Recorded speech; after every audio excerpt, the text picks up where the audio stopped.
Hello Starseeds and Lightworkers, welcome back to another video on Starseed Academy. My name is Jenny.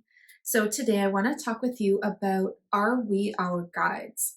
So I know that a lot of people can get confused about, are our spirit guides just versions of ourselves? Have you ever wondered that?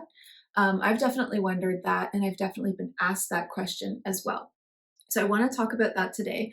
How are we connected to our guides? Are they versions of ourselves? How does that all work? And by turning to our guides, are we giving our power away? So there's a lot of different things that I want to talk about. So we're going to jump in shortly, but I just want to remind you to first please like this video, give it a thumbs up, share this video. That would be lovely for other starseeds and lightworkers to find. And then don't forget to subscribe for new videos here on this channel every single Sunday. Okay, and then a couple of other things quickly. I know that a lot of you are already signed up for my weekly energy reports, which is an email that goes out every single Monday. But if you're not signed up yet, you still have time.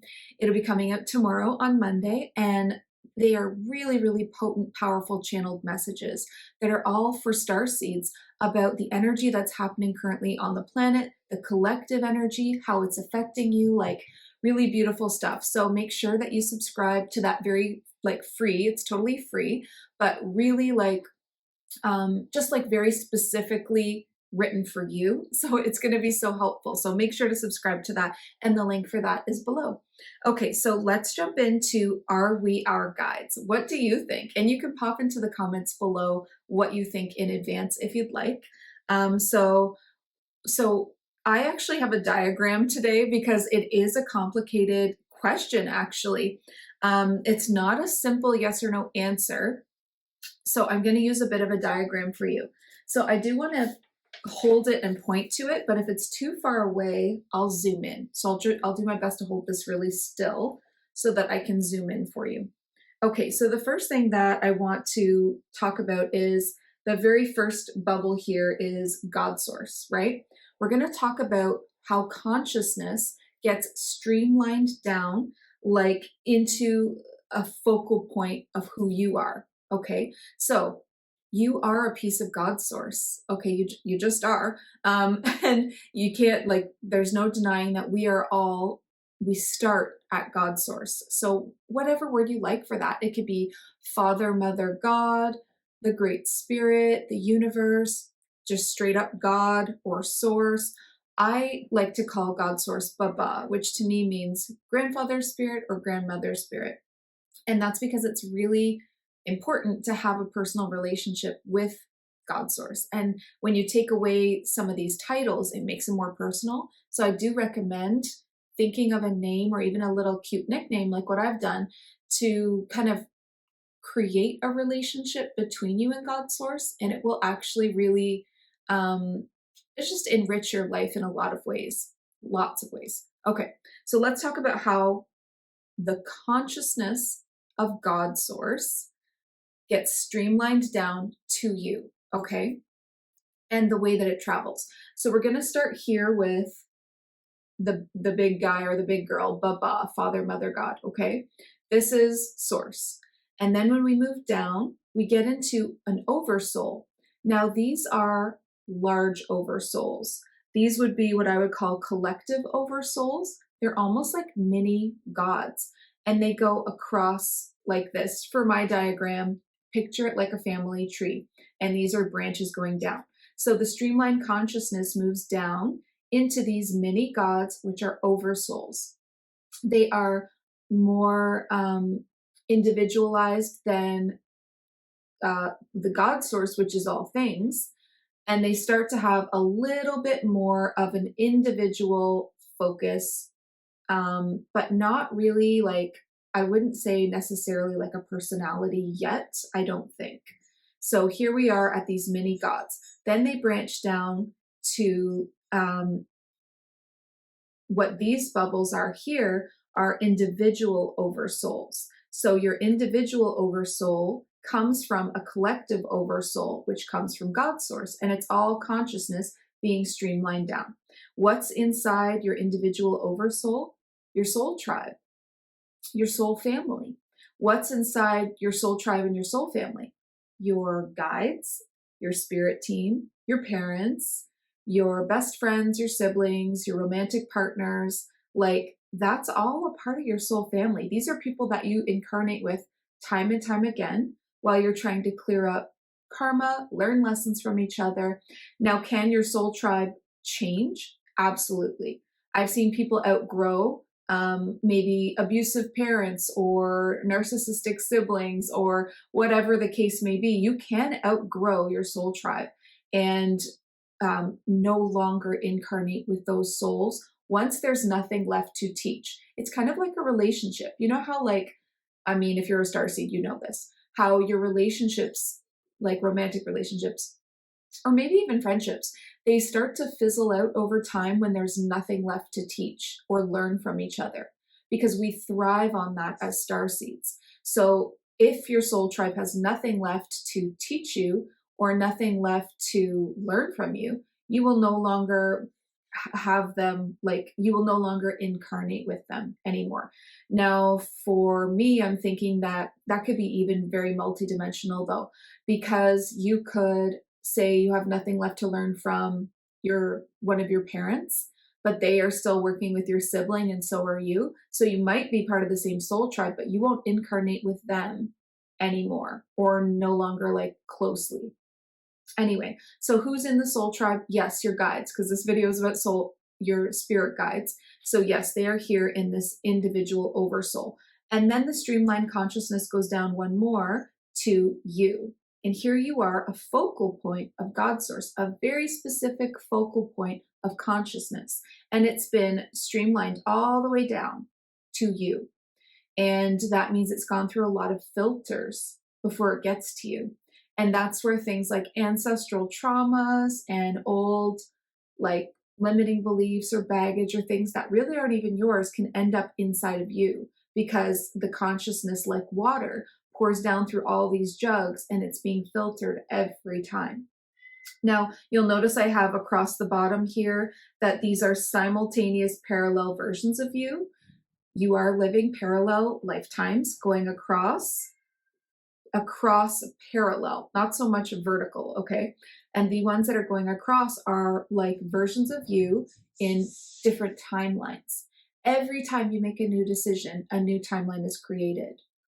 And every time that timeline is created, there's a version of you in it. So it's like for every choice and decision that you make, there are different timelines that are happening. So, and not even just Earth timelines, but you could definitely be having parallel versions of yourself in Pleiades or Andromeda or outside of the Milky Way in some other completely different galaxy.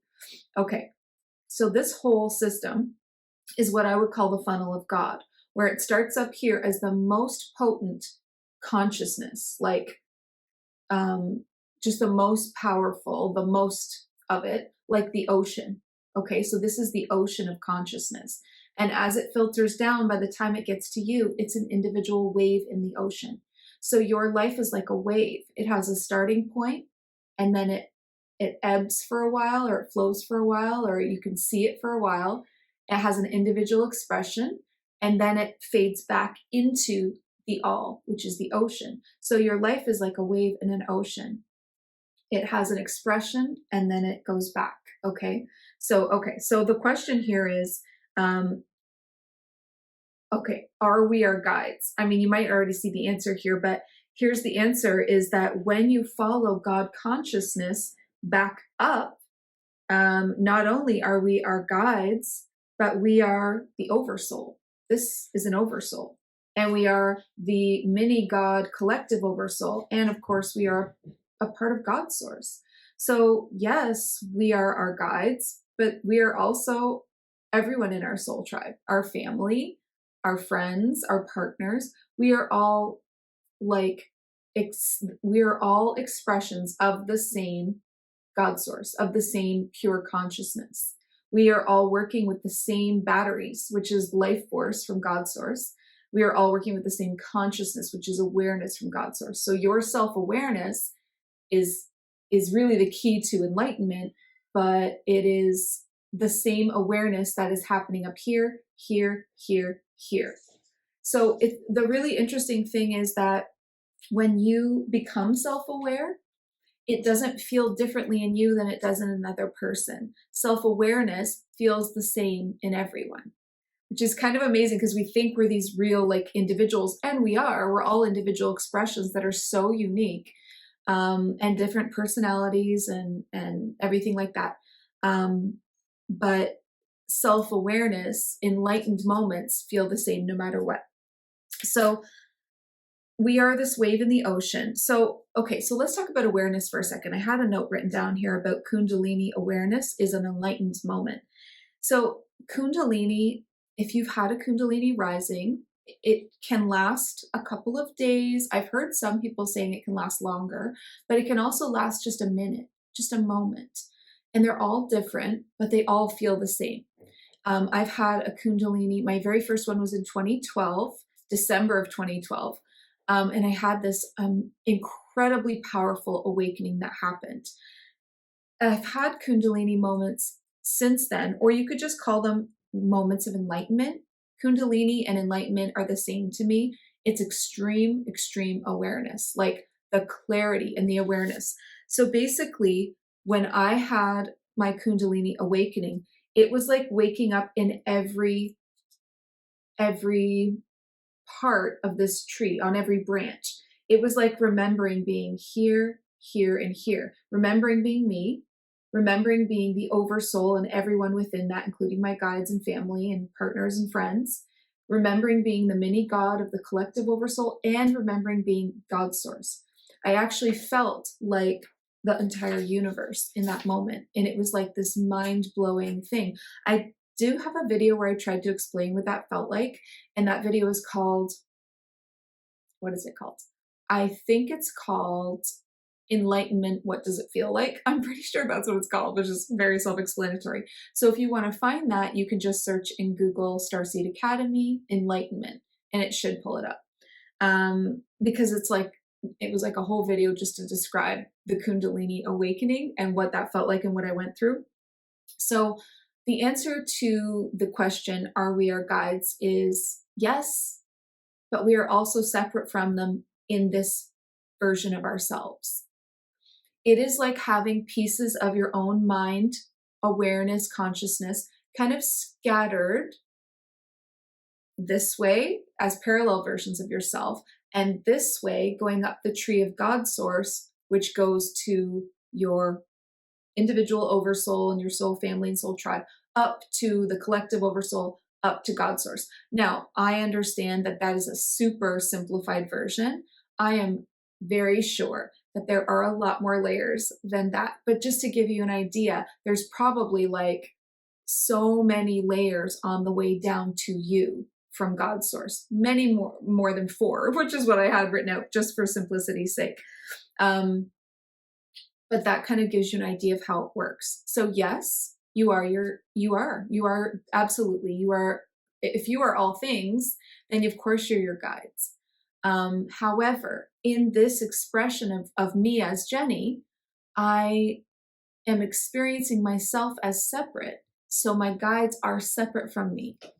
So the deeper truth is, yes, I am them. The more imminent truth is that they are separate from me, and so they have a lot to offer.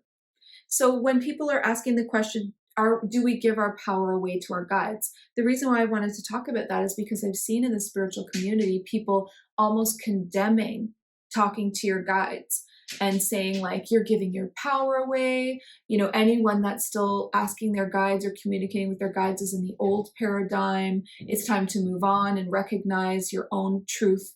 You are God's source. You are so powerful. You don't need anyone.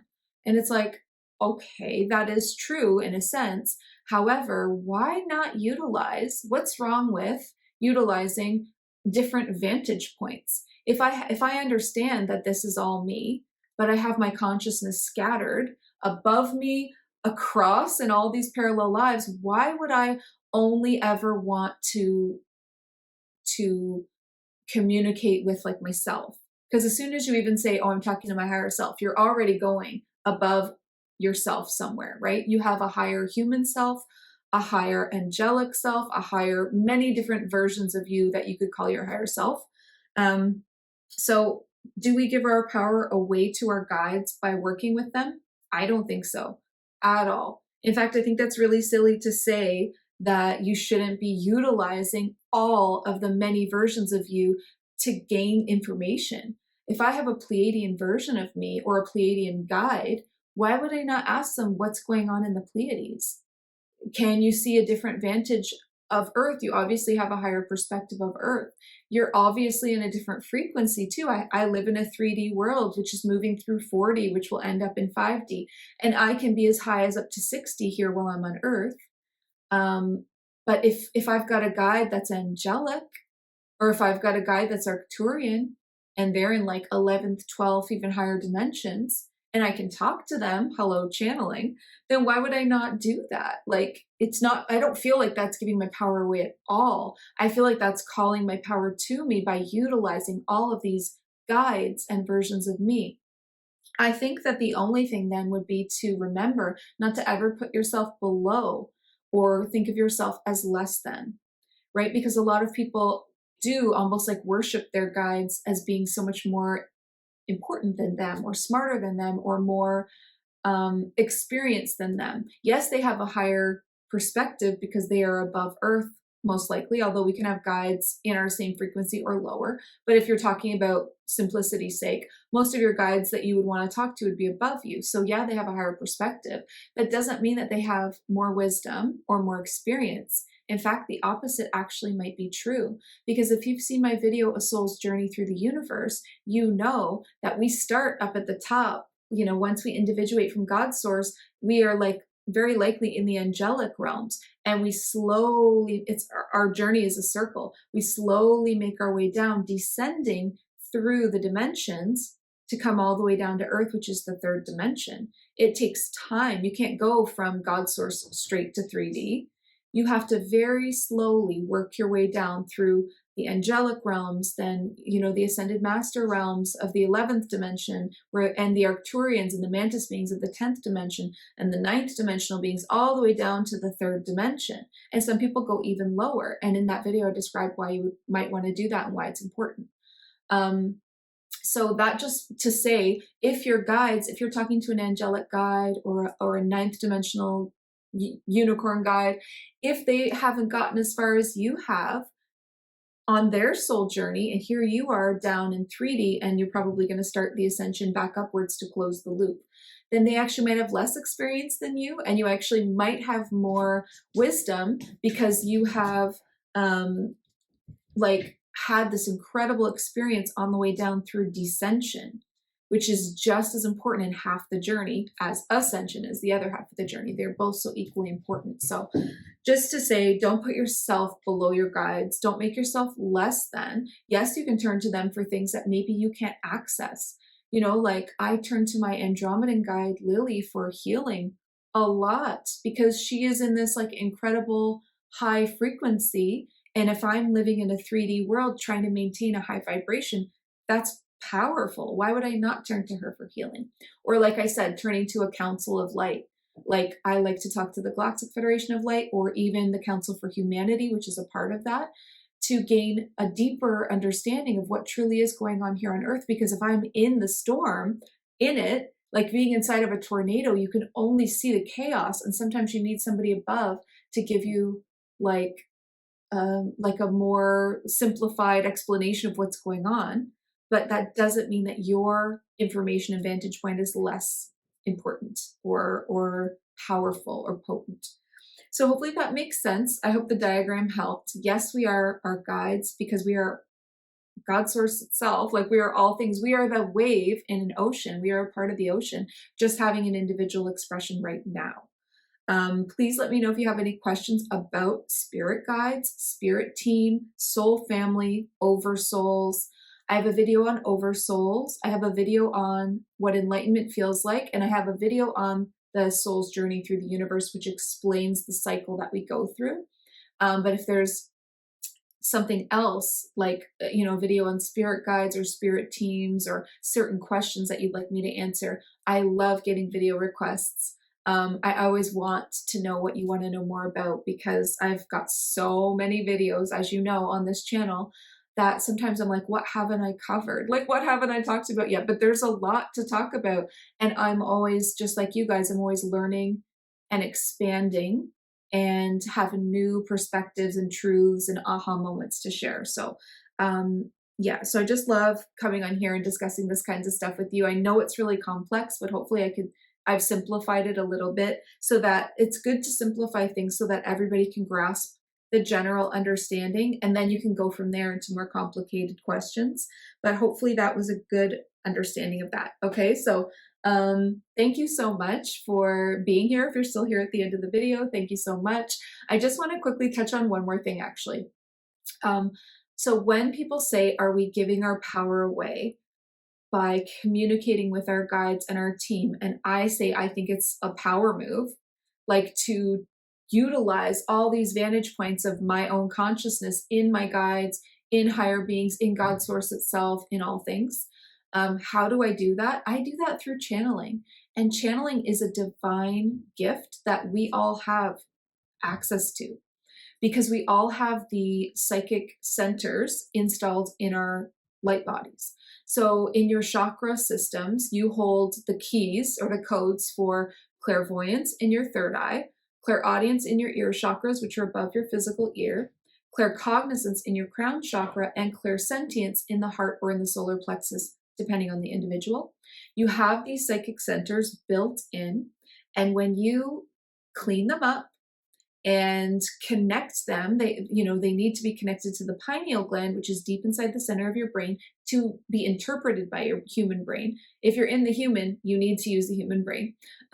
So what I do in my course, Channeler of Light, is I start out with a psychic center activation and reconnection to the pineal gland. So we go through every single psychic center, we clean it up, we clear it, we activate it, we expand it, and we reconnect it to the pineal gland. So once we have your system up and running, good to go, the next thing we're doing in Channeler of Light, which is a course that's starting soon, January 18th, the next thing that we do is we start to learn the language of the clairs. So you really need to understand, and it is like learning a language, each one of those clairs that I described earlier, because the clairs are the foundation for all psychic gifts, including astral travel, light language, and yes, channeling. Because the clairs are the clues that you receive when you're trying to communicate with spirit. So to me, that's the best place to start when you're trying to learn channeling, is going deeper into the clairs and how to tune in, connect, and how to interpret what you're receiving.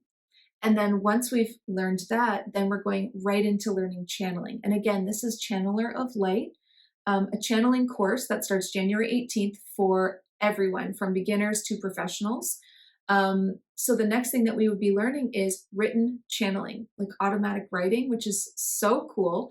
Then we're going to spoken channeling, which is my favorite, followed by advanced channeling, light language, which is like a crowd pleaser. Everyone loves light language. It's so high vibe. So if you've always wanted to learn how to use your own psychic gifts, and again, these are divine, these are gifted to you by the Creator. They are already built in to your light bodies. So when people are saying that this is evil or bad or wrong, it's just not true. That's fear frequency and religious programming causing people to say that. They are as natural as your fingers. Your fingers are built in. If somebody told you your fingers were evil, would you stop using them?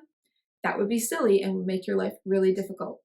And you would lose the dexterity. Think about it as psychic dexterity, being able to talk to all of your different guides, to God source, to councils of light, to versions of yourself, to your Akashic records of your past lives, using light language. There's just so much that you can do with channeling. I really like to use it in my business to bring through like business ideas, offerings, content for social media. I use channeling also obviously in client sessions. That's basically what they are, is doing channeled readings for people, connecting them to their own guides, their own past lives, their own higher self. And I use channeling in my healing. If you're a healer, channeling will take your healing to the next level. So I just really want to encourage you to kind of step out of your comfort zone maybe and get signed up. If you've never done this before, this course is perfect. It's like the only course you'll need to learn how to do this. And if you are already using channeling, maybe in business, and if you consider yourself like advanced or even professional level, then this will take you deeper into your own channel and help you with accuracy and details. So I'm very excited to teach this. I know I teach a lot of different things, but channeling is like my favorite thing to teach. It's like my superpower, and the way that I teach it really, really changes people's ideas and minds on how it works. I only teach clean and ethical channeling. So that means it's clean of your own ego. It's ethically done, as in you're forming very, very powerful connections of light and protecting yourself with angelic help. So that way nothing that is not for your highest good can get in there. So we're talking like sacred space, powerful intentions, clean channeling without your own ego, or whomever's doing the channeling without their ego in it. Because we've all heard channeled messages that are clearly coming from ego. And ethical channeling, which is for the highest good of all involved, basically. So that's the only kind of channeling that I teach. So hopefully that soothes you and gets you interested. I'm going to leave a link in the description of this video for you to check out. Go check out Channeler of Light, because it starts really soon. And it is honestly going to be so much fun and so powerful. I'm giving all of my tips. Like, obviously I'm not holding anything back in this course. You would be able to fully lean into your own gifts the way that I do, learn how to channel the way that I do. And the really fun thing is that everyone's channel is very unique and different. And the kinds of information that you'll end up connecting with and bringing through are specific to you, your soul gifts, and your earth mission for being here. So if you have any questions about that, please contact me. You can leave a comment, or even better, come find me over on Instagram and message me there. Okay, so I'm going to leave the video here. Are we our guides? Yep. Are we giving our power away by connecting to them? Like, no, why? Why would that even be a thing? Like, take advantage of all of the different versions of you and vantage points and aspects, perspectives that you can have, right? So hopefully that clears all that up, and we'll leave it there. But please remember to subscribe for new videos every Sunday. And before you go, please remember, listen to your heart and the quiet voice within, because you are so much more than the body you are in. I love you, beautiful star seeds. I'll see you soon. Bye.